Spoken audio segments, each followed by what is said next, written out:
Without God, nothing is of value.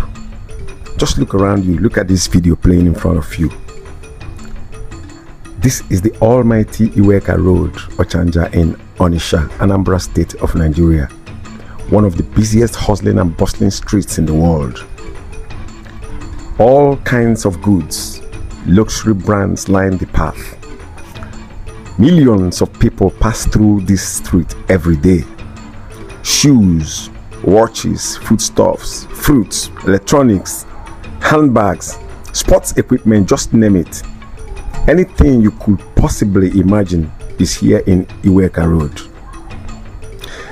Standing in a place like this, or rather walking in a street like this with all this hustling and bustling going on, I remember the words of King Solomon in Ecclesiastes 1:2. Vanity of vanities, says the preacher, all is vanity. Solomon was a king who had everything: wealth beyond measure, wisdom that kings and queens came from afar to admire, palaces, vineyards, music and pleasures of all kinds. If anyone could find meaning in possessions and power, it was Solomon. But after it all, he looked back and said, it's meaningless, a chasing after shadows, a chasing after winds. The problem is not hustling, shopping, or wealth itself. God is not against us enjoying good things. In fact, James 1:17 tells us that every good and perfect gift is from above, from God.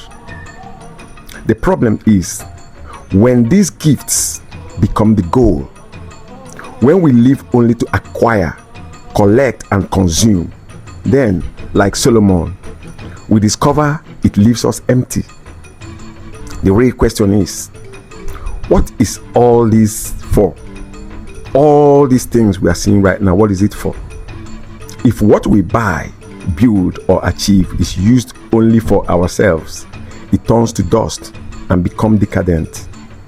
But if it's used to bless others, to uplift and to glorify God, then suddenly it carries eternal weight.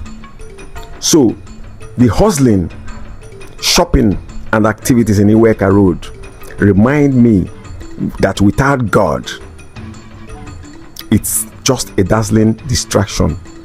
But with God, even the smallest purchase, the simplest meal, or the busiest street can become an avenue for love and service. Let's take Solomon's lesson seriously. True meaning is not in what we own, but in whom we live for. And when our lives point back to God, nothing is vanity. Everything becomes a testimony of His glory. Amen. That's what I say to this. What about you? Won't you say amen to this? Thanks and God bless you.